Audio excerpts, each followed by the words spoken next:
Welcome back muli mga kaibigan sa bagong muling mga balita na ating mapapakinggan at mapapanood dito sa channel ng Bayan, ang Bayang Pinas.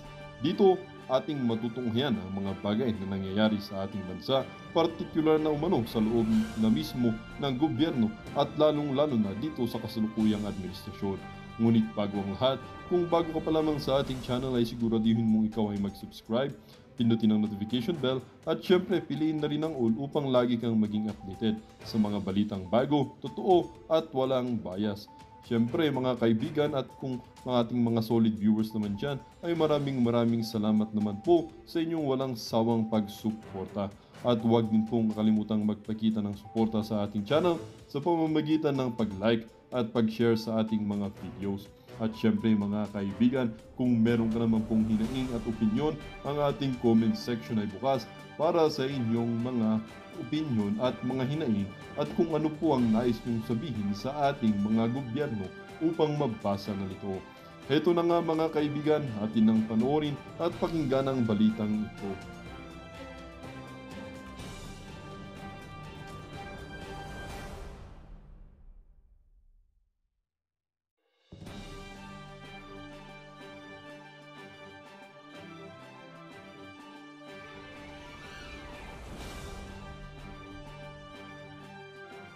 Tulfo, aminadong ilang taon siyang naging, undocumented sa Amerika.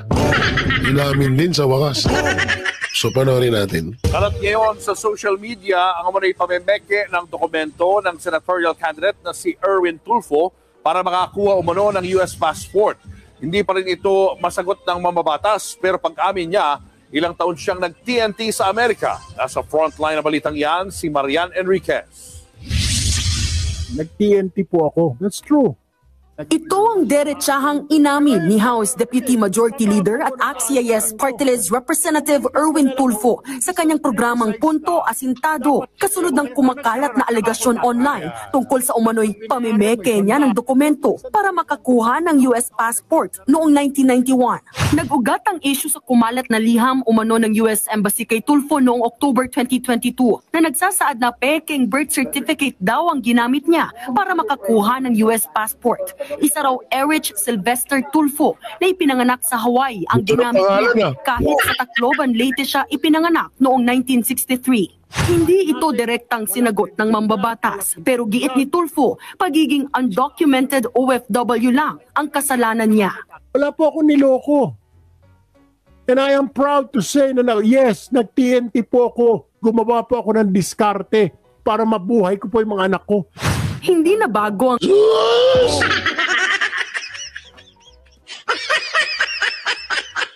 Namay pa nga yung mga anak ko.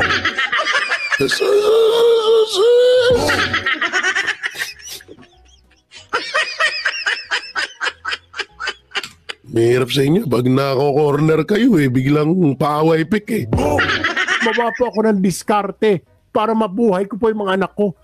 Hindi na bago ang issue sa US citizenship ni Tulfo. Noong 2022, sinubukan din itong ungkatin ng mga mambabatas sa confirmation hearing sana niya bilang kalihim ng DSWD. Pero hindi rin ito nasagot ni Tulfo at humiling lang ng executive session. Kalaunan, hindi rin siya nakumpirma hanggang sa tuluyang palitan sa pwesto.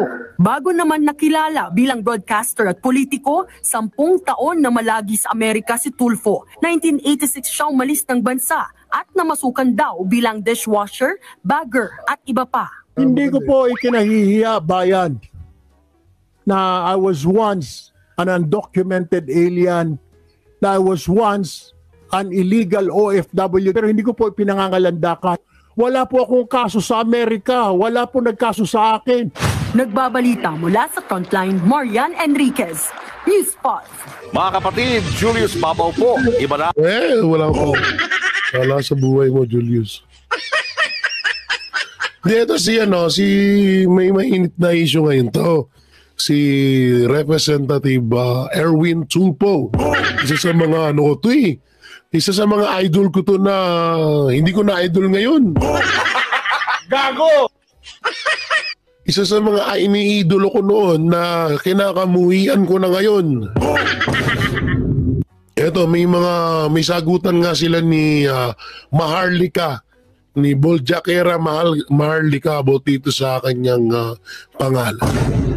So ito kasi, hindi naman dapat to masisilip si Erwin Tulfo.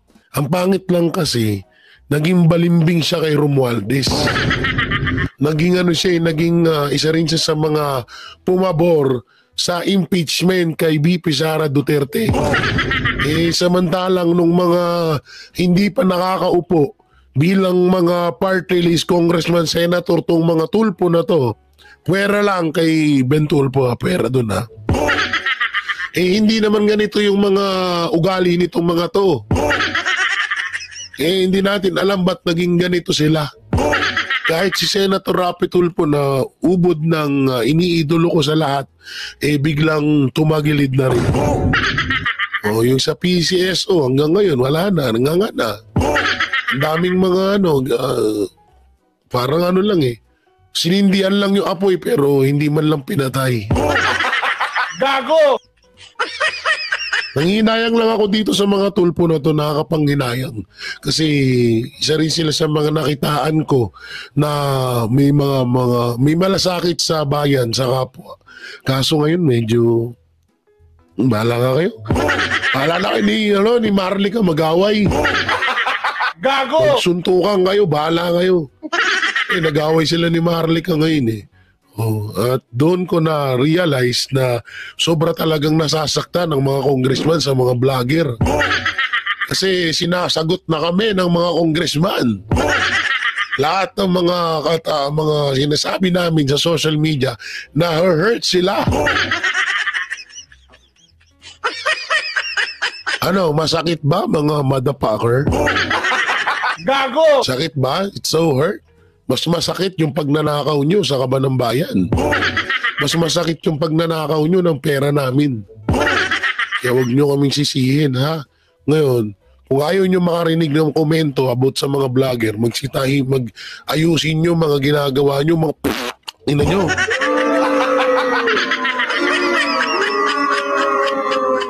Gusto nyo pa ng namumura Samantalang, siyempre, Erwin Tulfo pa rin tayo. Dito tayo yan. Yan. Erwin Tulfo, aatras na sa pagiging senador dahil nabisto na at sobrang kakahihiyan. So, panoorin natin to. Gusto ng taong bayan at ng vlogger na si Maharlika na pineke ni Erwin Tulfo ang kanyang identity upang tila'y makapagtago. Ngayong umami na siya mismo ay naging TNT sa US. Nakakahiya nga daw ang ginawa na ito ni Erich Sylvester Tulfo na gumamit ng peking identity para daw magsumikap at mapakain ang kanyang mga anak. Pero ang issue talaga dito, Erwin Tulfo, ay ang pagpeke mo ng iyong pagkatao. Hindi diskarte ang tawag dyan. Ang tawag nga dyan ay di umano ayon sa mga netizens ay isang krimen. Panloloko. Paano ka pa ngayon pagkakatiwalaan ng taong bayan? Tsaka ito biglang pumasok sa isip ko yung diskarte para sa pamilya. Kilala naman natin Tulfo, big time na yung mga yan noon pa. Kaya parang posible na kaya ako nagawa yun para sa mga anak ko, para sa pamilya ko, para makadiskarte ng pera. Anak ng teteng noon pa man, mayayaman na kayo. Ang tagal-tagal nyo ng news, ang tagal-tagal nyo ng radio announcer ba tawag doon? Ang tagal-tagal nyo ng mayaman. Posible naman yun. Sorry kasi una-una pa lang, yung tatay pa lang nila mayaman na yun. Ngayon, mayaman na sila ng lahat na magkakapatid. So, di ba, parang posible naman na kaya lang nagawa yung pag-iba ng pangalan dahil gustong masustentuhan ng mga anak. Kalokohan. Wait, sabi sa balita, nagsilbi daw sa US Army si Erwin Tulfo mula 1988 hanggang 1996. So ibig sabihin, naka-acquire siya ng US citizenship bago mag-1988. Sa ibang balita naman ay 1986 daw pumunta si Tulfo sa Amerika at naging TNT nga daw siya, pero hindi malinaw kung paanong mula sa pagka-TNT noong 1986 ay naging citizen siya bago mag-1988. Tama. Ang gulo naman kasi nun.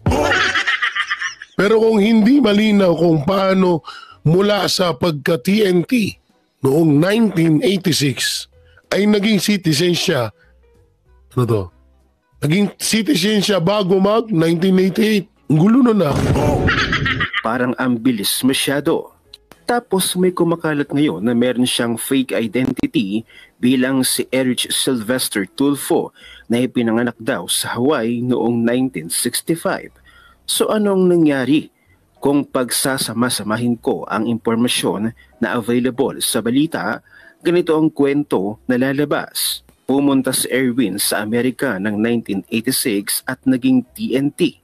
Gumawa siya ng peking identity bilang Erich Sylvester Tulfo at ginamit yun para siya makapasok sa US Army ng 1988. Iyan ang pinakamatuwid na kwentong mabubuo batay sa impormasyon sa balita. Pero bakit kaya hindi na lang buuin ni Tulfo ang kwento ng buhay niya? Ang daming sekreto, ang daming tinatago. Dapat kung seryoso siyang kumakandidato bilang senador, dapat sa wakas ay maging honest siya sa taong bayan. Sabi sa balita, nagsilbi sa US Army si Erwin. Hindi. Yung sinasabing maging honest sa bayan, unang-una, hindi naman sana sasabihin yan ni Tulfo.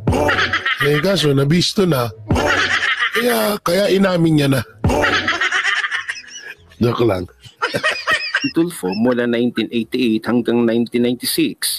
Sabi sa website ng USA.gov, para ka makasali sa US Army, kailangan ni American citizen ka. Wag na natin pagtuunan ng pansin to. Si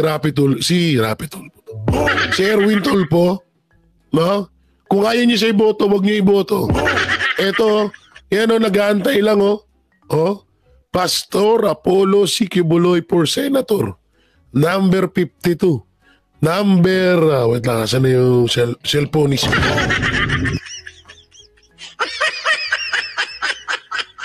Ito ha.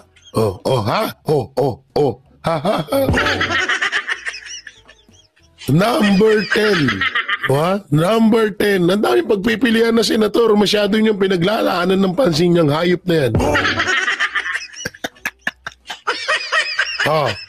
Number 10, Jimmy Bondok. Goods na goods yan. Kaysa dyan, Number 22, Bato de la Rosa, PDP Laban. Di ba?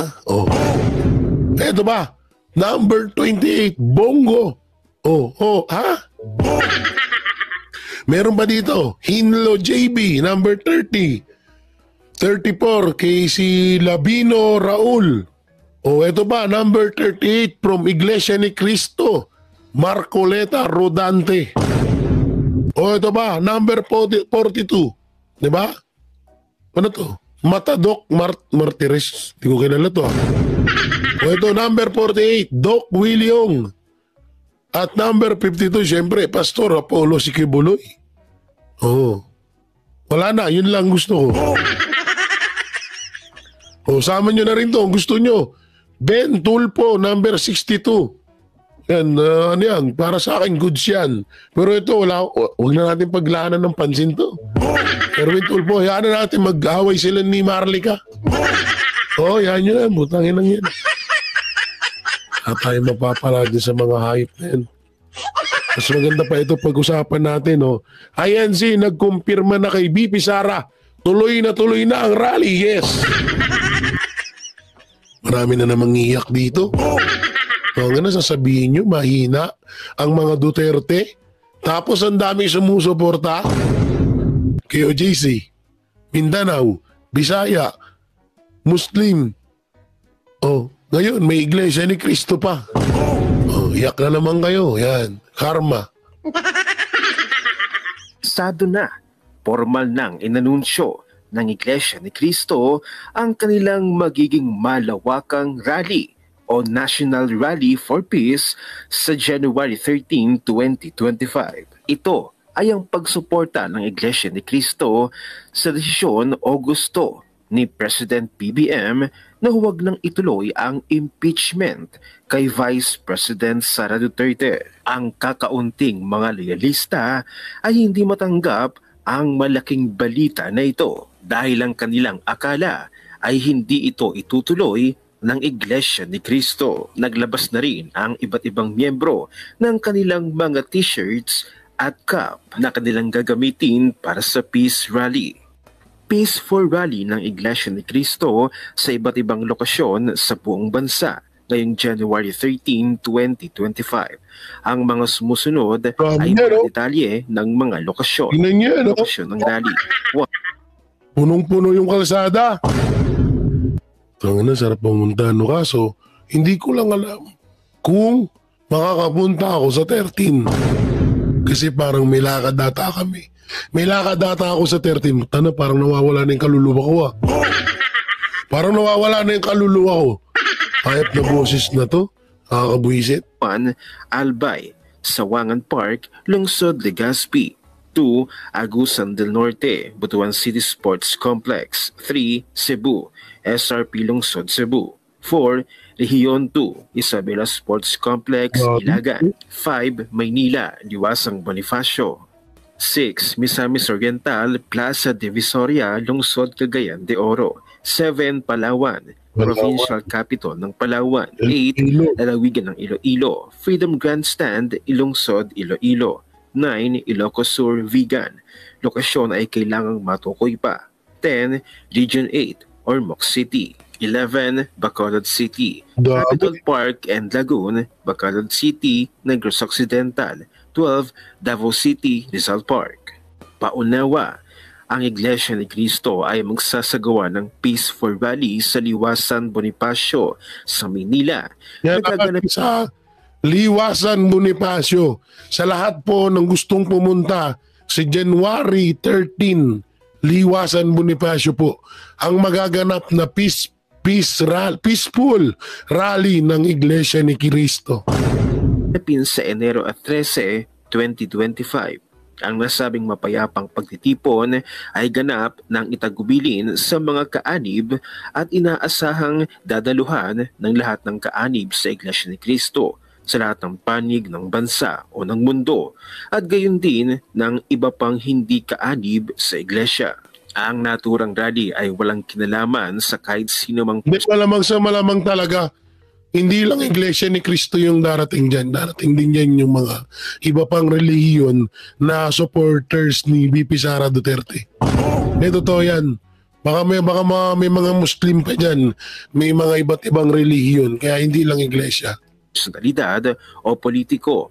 Bagkus ito ay gagawin para sa kapayapaan ng bansa at pagkakaisa ng mga namumuno sa ating bayan. Inaasahan ng mabigat na daloy ng trapiko kung kaya't inaabisuhan ng lahat na umiwas sa nasabing lugar ng pagtitipon upang hindi maabala. Gayunpaman, sinisigurado pa rin ang kaligtasan at seguridad ng mga dadalo sa naturang peaceful rally sa mga taong maaaring mapagdala sa pagkakataon upang makapaghatid ng kaguluhan. Sinisigurado din na ang pagdadausan ay hindi iiwanan na makalat, marumi at wala sa kaayusan. O yan, yung sinasabi ng ibang mga vlogger dyan, lalo na yung mga dugyot na mga bayaran, na yung rally daw ay magbibigay lang daw ng sandamakmak na basura sa Maynila o kung saan man daw gaganapin yan. Alam nyo, ito umupa na ho ang Iglesia ni Cristo ng mahigit 2,000 portalet, no? Or 1,000, kung di ako nagkakamali, correct nyo ako dyan. Ano na sila, magdadala sila nun. So para sa CR ng mga dadalo sa rally. At yung about sa basura, hindi ganoon ang mga supporters ng mga Duterte. Ang mga supporters ng Duterte, lahatin na natin na hindi lang Iglesia, kundi lahat ng supporters ng Duterte may disiplina, may respeto. May disiplina, may respeto, higit sa lahat may tapang. Wala na akong boses. Gago! Nanggigigil lang kasi ako mag-vlog ngayon eh. Kaso wala akong boses.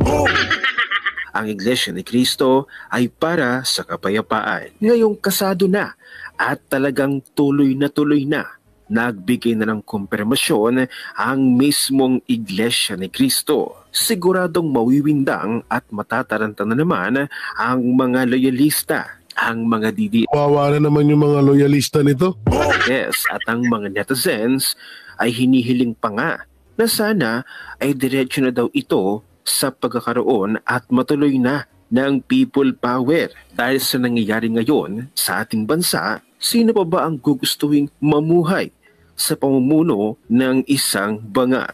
Nagbigay naman ng komento at reaksyon si Waray Laba. Basta alam ko talagang may mga kakabahan. At bali-balita nga na may mga mag-aal sa balutan daw. Ewan ko lang kung totoo yun. May mga mag-aal sa balutan. Malalaman natin yan sa January 3. Samantalang ang inang boses yan. Eto na, yung isa sa mga ginamit na testigo sa mga Duterte, di umano na mamamatay tao daw mga Duterte, ay bigla lang lumipad pa ibang bansa. Eto na siya, panoorin natin. Umalis na ng Pilipinas ang umamin na dating Davao Death Squad hitman na si Edgar Matubato matapos magtago ng isang dekada dahil sa pagdawit kay dating Pangulong Rodrigo Duterte sa malagim na pagpatay. Inilathala ng United States-based news outfit noong 5 ng Enero ang isang malalim na artikulo na pinamagatang, On the Run, a Hitman Gives One Last Confession. Isinalaysay nito ang mga huling araw daw ng buhay ni Matubato sa pag-iisa sa Pilipinas kasama ang kanyang common law wife, si Joselita Abarquez, at ang kanilang paglalakbay sa isang hindi kilalang dayuhang bansa. Tuta na, lumipad ka na ibang bansa kasi baka nag-full payment na.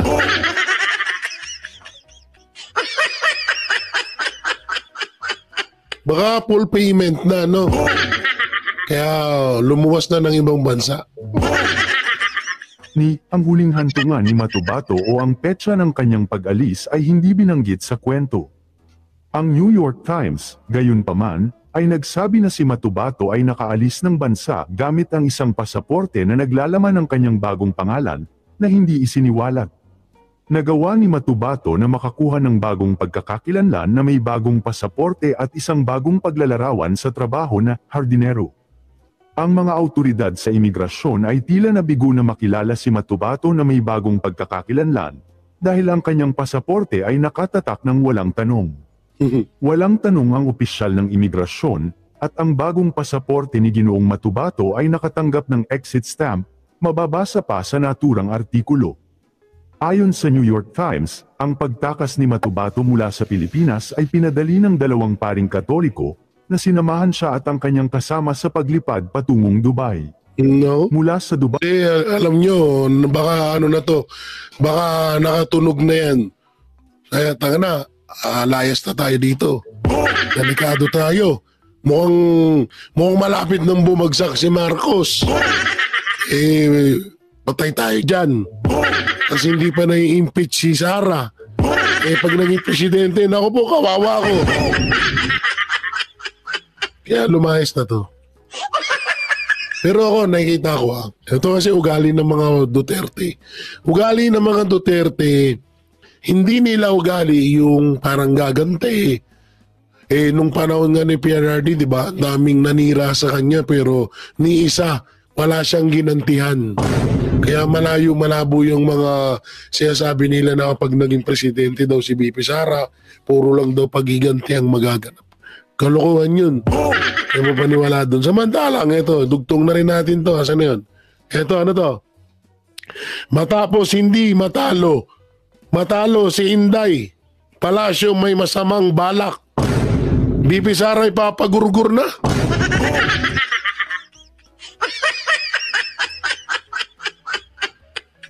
BP Sara ipapagurgur na daw? Totoo ba to? Baka fake news to ha?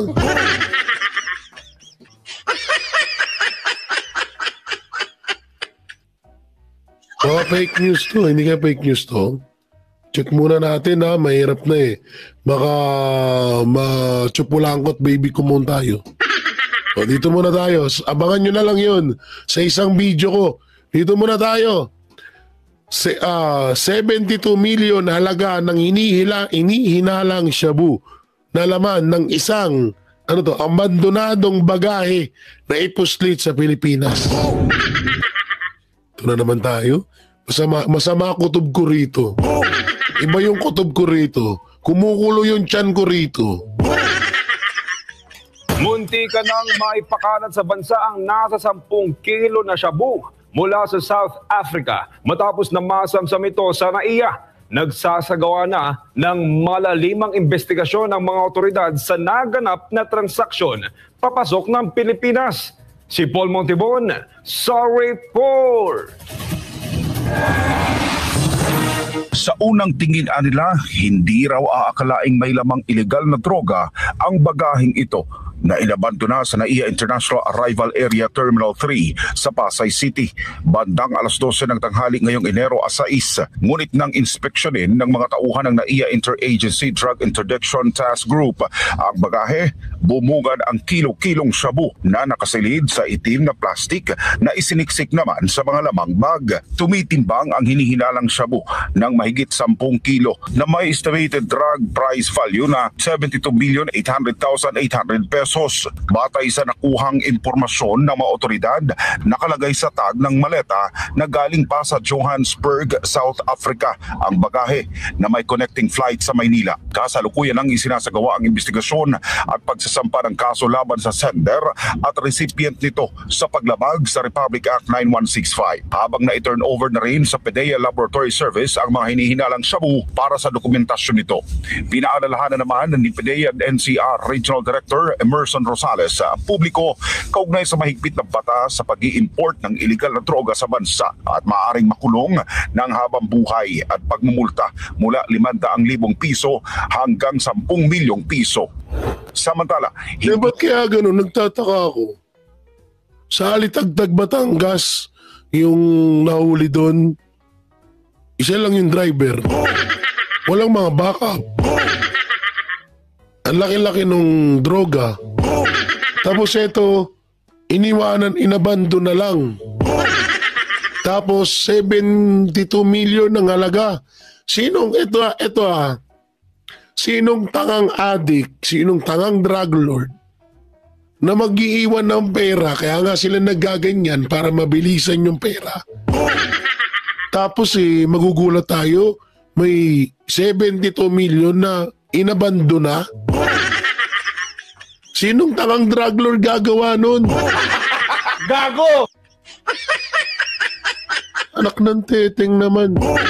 Kaya nga sila nagaganyan para lumaki na lumaki yung pera nila. Tapos ngayon iiwanan lang nila basta-basta. Ipapahuli lang nila basta-basta. Nakakapagtaka lang ha. Hindi ko sinasabi na modus or